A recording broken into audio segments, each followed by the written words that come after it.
Hello, I'm Will Yeoman. I'm CEO of Writing WA, and welcome to a special episode of Pod Street, Writing WA's official podcast. Where today I'm joined by a gentleman who has just completed a residency at the Catherine Susanna Pritchard Writers Centre in Greenmount, up in the hills east of Perth here in Western Australia. It is Bimbo Bakare. Bimbo, welcome to the show. Thank you, Will. Thank you for having me. Quite a pleasure to be here. Look, you've got a fascinating story. You've written a number of books. You're here in Australia, of course, and you've already had the chance to explore some of this, vast countries, spectacular landscapes and so forth. And we'll talk about that in a moment. But I first wanted to ask you about the KSP connection. How did you come to have a residency there? Oh, thanks for that, Will. So I think it was about 6 or 7 months ago because I subscribed to the Writing WA newsletter. newsletter. Yes. And I saw a post there by KSP asking for people to apply for a writer in residence. And I put in my application, submitted excerpts of the work that of the book that I was working on, the Agbekoya Uprising, Yes. and sent that in. And then a couple of months back, I got a email saying, "Oh, congratulations, you have been awarded a 2-week residency." And then I was to choose the time that I would want to come to the Greenmount for the residency. I looked at the time. I prefer go early in January. So I went at the end of January. I think it started January 30th, and spent 2 weeks there in their fabulous cabins there, and met with wonderful people doing great stuff. So they have a couple of groups that come in at different times doing some writing, writing on historical pieces, some writing on crime, different groups there. And I took part in that. That was good. Fantastic. Yeah. Now, perhaps we should just take a step back for a moment and talk about certainly your first book, which is about your journeys through the Australian outback, which I think a lot of people are fascinated by. But let's go back even further. And I'd love to know how you ended up being what some people would say a stranger in a strange land. Okay. So first, as a background, I was born and raised in Nigeria. That's West Africa for people that do not know the geographic position of Nigeria. And I have actually worked for this company that I don't want to mention the name, but the employment had taken me all across the world. It took me to the US, it took me to Korea, to UK, and then to Australia. It was my employment that brought me to Australia to come and take up a position where my skill set were needed. So that was what brought me to Australia. Australia would not be the first point of choice for people of my background because the news out there is that everything kills you in Australia. You understand? It's either the bugs are killing you or the snakes or the kangaroos that have all these muscles and co. So it's weird, but coming to Australia gives me a different perspective of the landscape, of the people, the appreciation of diversity and all that. So that's what brought me here. Okay, well, that naturally leads on to the subject matter of your first book then, which I'm fascinated by. So when you talk about your adventures through the landscape, for example, does that mean the entirety of Australia? Have you travelled across the continent, or is it mainly in Western Australia? The only place I can actually say I've not been to, or 2 places I've not been to in Australia, is Tasmania, the island itself. Doesn't count. Yeah, okay. Some would disagree with you. It's not part of the mainland. And then Northern Territory. So apart from Northern Territory, everywhere in Australia I've either driven there or flown there and taken and rented a vehicle to explore the land. I love the open roads. I love being there and just exploring, understanding what makes this place tick, what makes it unique, and then appreciating and taking that back. Yeah. So I've been quite around. That's extraordinary. And I think obviously you're here in Perth, Western Australia at the moment, but this might be a controversial question to ask, but do you have a favourite city, for example, as opposed to the landscape? You can be honest, we're amongst friends. I hope this will not make me unwanted by many. So one of the things that my wife and I did about a few years ago is to look at coming to Western Australia was not by choice. Yes. It was because there was work to be done. So our first exposure to Australia is Western Australia, and naturally it became our home. So we started thinking, okay, if we want to retire and find a better place to live, where do we go? So in all our travel, we always have that at the back of our mind. Where else can you be? So if you are talking about in terms of climate, the atmospheric conditions and co, somewhere above in the north will be good because that's similar to what the weather is like in Africa. Yes, you okay. understand? But then when you look at everything, totality in terms of being able to assess everything that make life worth living, it becomes difficult to choose anywhere than Perth. I can tell you sincerely speaking that even going to Sydney, going to Melbourne, going to Adelaide and Co., which we've been, we can't compare them to Perth. Wow. Yeah, Perth is just unique in its own. The only negativity about Perth is its remoteness. Absolutely. Yes. Apart from the remoteness, everything that you need for, and again, we don't have those kind of disasters that make everybody scared of Australia. Indeed. It's either you are having a lot of burning here, you have, although Perth Hills also suffer from a little burning, I'm thinking about that. But basically, we came into Perth by circumstance. We love Perth, and we have decided to call Perth our home. That's so it's fantastic. It's our most favorite city. You're very diplomatic. It's a good answer. Yes, I won't go into my favorite city because that'll get me into a lot of trouble. It's good because we think more about your second book then, which does focus more on Western on Australia. the north and the northwest region as well. Kimberley and the Pilbara are places that I'm very familiar with as well. Okay. And you would have to admit there are very few places elsewhere in the world, perhaps, that are as unique. I mean, the colours of the Kimberley are extraordinary, for example. That's true. So recently, we went to Kalbarri. Yes. And that was at the point where the Western Australian government just opened up the, what do you call that, view over the gorge. So there's this walkway, beautiful, outstanding, beautiful. Oh, yes. That juts out into the Yes, I walkway. know exactly what you're talking about. You look down on it and through the glass. And we're excited. Then for a long time, we have been thinking of exploring the United States. And recently, just about 2 years ago, we were in the US. And we went to, is it called the Great... Oh, the Grand Canyon. The Grand Canyon. Yes. Thank you. Yes.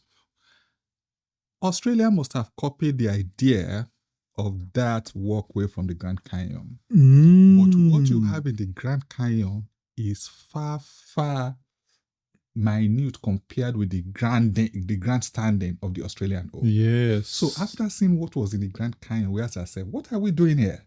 You have better in Western Australia. You're talking about Karajini, I think, National Park. Isn't it? No. That's Kalbarri. Kalbarri. Yes, and Karajini you're talking about... doesn't have the walkway. Okay, so you're talking about that walkway that juts right out. Yes. I think it's Kalbarri. I need to check that. I think it's Kalbarri. Yeah. I'm sure you're correct. Yeah. So, what I'm fascinated by is your journey as a writer. Yeah. I mean, why are you writing about all these experiences? What attracts you to the idea of documenting them in the books? Okay, so when the first thing is that I've raised two beautiful children. Yes. And I do look at the perspectives of the world. So, for example, if you go to Google today and Google anything out and search anything out, it's most likely going to be the perspective of that thing from a Western, non-African perspective. Sure. And why is that? Is because Westerners take time to write about their experiences. And you don't have a lot of African experiences there. So if somebody in Kenya or in Mozambique or wherever is looking at Australia and Googles about Australia, what is going to find there is mostly maybe a German tourist or a tourist from Italy or from France that has gone to Australia and writing about his narrative. You will hardly find an African perspective of that. Of course. So my first two books that I've written, if you look at them there, I titled them as part of Australia from an African's eyes. Yes. So it's not just about Australia. It's what do I see when I look into Australia. Remember, the two of us can be looking at the same thing, but we come to different conclusions based on the lenses we are putting on. So if I change my eyeglasses now from this, which is clear, crystal clear, to something brownish or it's different color, I'll see something different. So people that come to Australia with their it's a land of immigrants anyway. So you come again with your culture, with what you are used to, the nuances, and from there that gives you a feel of what Australia is to you. So that is what makes me to write my experience, especially for Africans, so that when they are reading about Australia, there's a narrative there that presents an African side to what the experience is. I find that fascinating. It's that sort of unique perspective, which is unique to every individual, and that's why you can endlessly write about the same place, because you're seeing it from a completely different lens. Absolutely. As you say. Yeah. Which is fantastic. Yeah. Do you find that by processing your experiences through writing, it does give you a deeper understanding into those experiences as well? Yes, it does. You see, you need to ask questions. You need to be inquisitive, because what you see is just the surface of what lies. It's just like looking at an iceberg. You see the surface, but there's a lot of other things that lie beneath it. So by going into places that are outside the main cities of Sydney, Melbourne, Perth, and Co., you get to experience Australia differently. You get to understand the undercurrents that make Australia what it is. Why are policies being made? Why are certain policies being made? Why is the government tending towards this way? Is by going out into the interior that you appreciate that. Okay, that makes complete sense. Yeah. Now, your third book, most recent, I think, is a very different beast altogether. Yeah, that's true. So I'm writing now on a piece I call Agbekoya, the Uprising. Okay. Agbekoya is a Yoruba term, and it simply means farmers reject insults, something like that. Okay. So I was born in the late 60s. At the same time when this event happened. It's actually a real event that happened in Western Nigeria. And it was because of a lack of appreciation of how economic and political policies do have impact on humanity.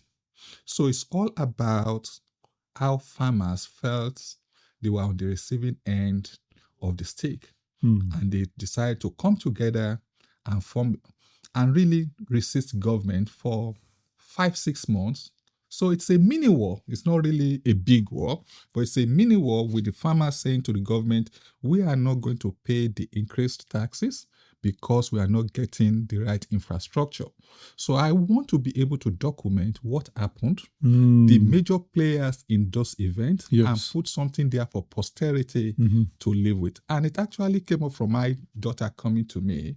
So as I've said before, we've been very fortunate with our lives. My kids grew up in nearly 3 or 4 different cultures, went to many different schools. So she came to me and wanting to understand our story. The Agbekoya story happened in our village, in the village where my parents, my grandparents lived. So that is what spurred that on. Okay, yeah, that's an excellent aspiration, I think is the right word, for all the reasons you've documented. I'm just thinking now about how that, in fact, let's look at all 3 of those works and how they fit in the context of Western Australian literature, Western Australian writing, Western Australian reading. Is that something that you've embraced in your time here thus far? Have you learned to appreciate some of the local authors, for example? So, Catherine Susan Pritchard is a well-celebrated local author. And the opportunity of being at the KSP Center for 2 weeks brought me into contact, into networking with authors who have been published and some not so published. But the reality is that Australia is a land of migrants. So you have Italians, you have people from different parts of the world.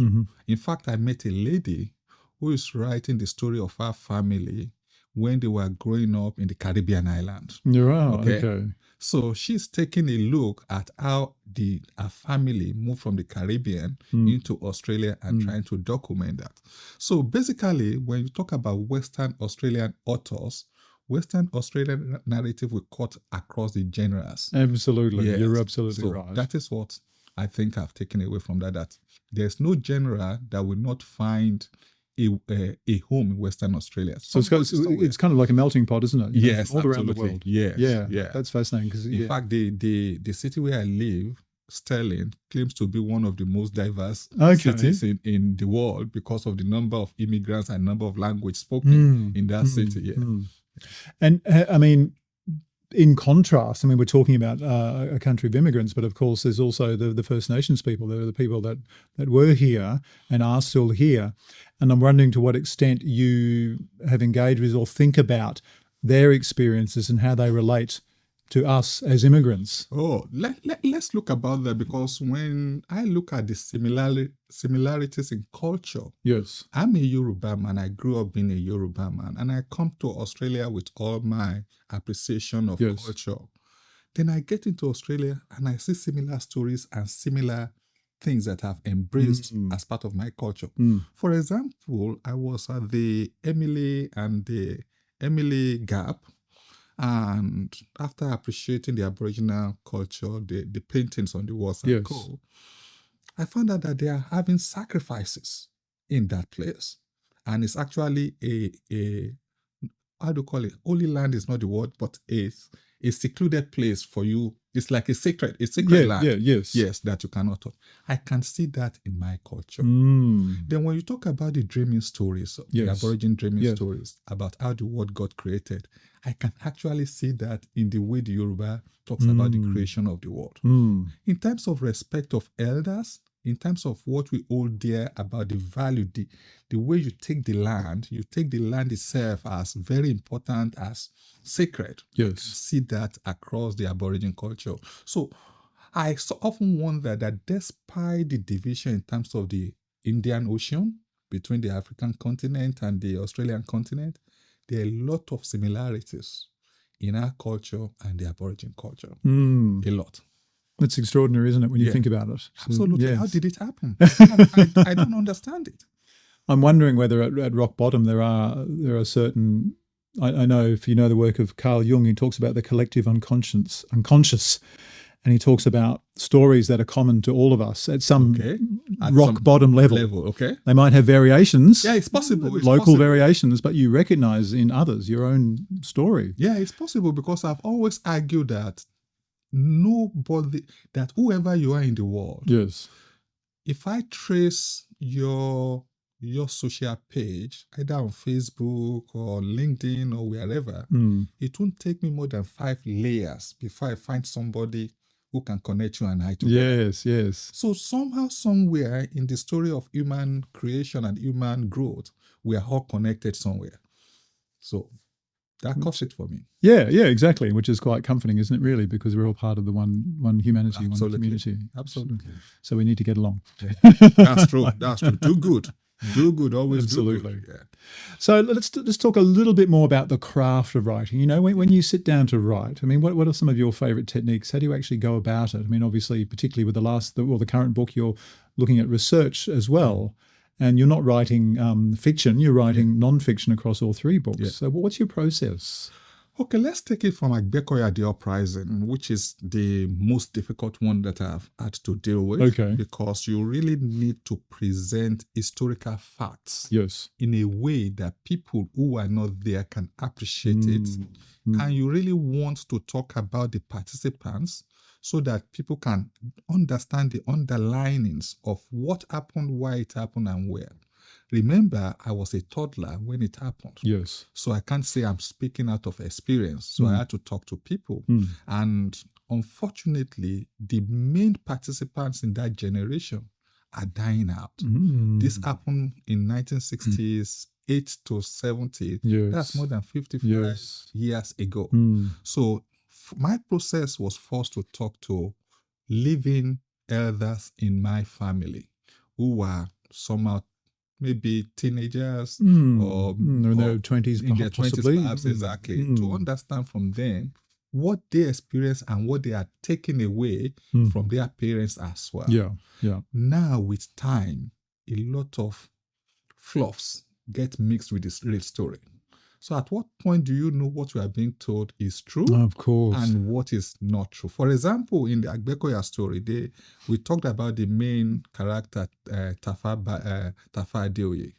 And it was said that during the war, when he faced the military, the police and the military together, they were shooting bullets at him and the bullets cannot touch him, cannot do him anything. And meanwhile, the gentleman took a piece of broom. Do you know what a broom is? Yeah, yeah. Okay, yeah. a piece of broom, a stick of broom, and wound it across somebody and was able to slice down and cut off the person's head. So, now don't laugh. No. But nevertheless, these things need to be verified because they sound very unlikely. Exactly. Well, there are stories like possible, but there are stories like that. There are stories in the Bible, in the Quran. Of course, about. Exactly. But that was what I was told. So how do I separate fact from fictions? So then is the point of now doing research. Yes. So you go into national archives. Nigeria has a great national archive for people that bother to search. We have things that we call yearbooks. So there are yearbooks of 1968, 1969, 1970, detailing all the things that happened there. Then you also have the National Library of Australia is a great one, fantastic one. I've had to write them to look for books that I can include, because I've seen researches. Even University of Melbourne, there was a gentleman that did a research on the Agbekoya story in I think he got his PhD in 1973 or 74. Okay. So I have to look into what he wrote, because as at 1973-74, the history is still very fresh. Very fresh, yes. Exactly. It's recent history. It's recent history. So I could rely on that. So having taken all this in is now the art of writing. How do you put it in a book that generations now can appreciate? If you just go ahead about writing it the way it is, you are just telling history. You are just another historian there. The Agbekoya Uprising is not supposed to be an history book. It's supposed to be a mix of history with some fiction attached to it. Okay. So that is when you now bring on your creativity as a writer. I understand. Yeah, yes. You look at the audience that you want to read the book and be asking the question, in this day and age, if you are telling this story, for example, if you are telling the story of Noah and the flood, how will you tell it for the generation now? You have to change it differently from the way it happened, but you don't want to mix the underlings of it. No. So that's why you bring the creativity in. Oh, I mean, that sounds like an enormously satisfying process, because you have the best of both worlds in a way. Absolutely. You need to know the truth, so you don't want to deviate from the truth. Yes. But you need to embellish it in a way that it makes sense for current day, maybe a 20-year-old person picking it up to appreciate and understand it. Yeah. Oh, that's wonderful. And have you found over the course of writing the 3 books that your own skills have improved? You've learned a lot about the craft of writing, the craft of research as yes, you've gone along. I think so. So I have a colleague that we worked together for years. He lived in the US. He's a retiree now. And sometimes I take a piece and write about it. One little piece I wrote recently was about my experience when I just joined my employer, going to work in the morning. Oh, right, okay. So in those days, your employer in Nigeria needed to provide a bus for you to convey to the office, and you have different characters in the bus with you. So I wrote about that, and I sent it to this gentleman in the US, and he said, "Wow, Bimbo, your writing has greatly improved." Understand? The way you talked about it, about your experience, it was I was physically there. I can actually see that's what you're saying. fantastic. Yes. And then going back to KSP as well. So one of the things I did was to take excerpts of the Agbekoya and read it out to wide, different audiences. Yes. Remember that the story is an African story. Yes. And I'm now reading it to audience that are made up of different nationalities that were not there. And they were able to appreciate it and say, wow, this really makes sense. In fact, one gentleman said, I want to know what happened to Moria next. I said, okay, if you can say that, that means I'm achieving the objective. You've got them. Exactly. Yes, that's fantastic. So when he said, I want to know what happened to Moria next, I was really delighted. I said, yeah, so I'm achieving purpose. Yeah, that's wonderful. And do you enjoy the process of storytelling, like reading your work out to a live audience? I'm not good in reading. Okay. Yeah. So because I have listened to several people reading, I'm also part. So if you go to Meetup is an app, and you can get several people with shared passion. Oh yes, too. And so there are some meetups in Leaderville that I've attended. The way you read, I think it's both a gift and something you learn, because you need to put some tones on certain words, make it bolder. And so I'm not gifted in that. So reading it, no, but in sharing it with people and actually say this is an excerpt. Yes. Take a look at it and read it for yourself. And getting that immediate response in a sense as well is quite satisfying. Yeah, that's satisfying. That's satisfying. Fantastic. Well, look, Bimbo, I mean, that's been an amazing conversation. Is there anything else you'd like to add that we haven't covered already? Nothing else apart from saying that, I've really appreciated the network, especially for writing WA. Yes. I've seen some good coming out of that relationship, and the ability to be in KSP for 2 weeks, that was fantastic because it secluded you from every other thing that is happening around you and allowed you to actually give time to the creative work of writing itself. So thank you for such a gift. For that, Well, and thank you for joining us on Pod Street.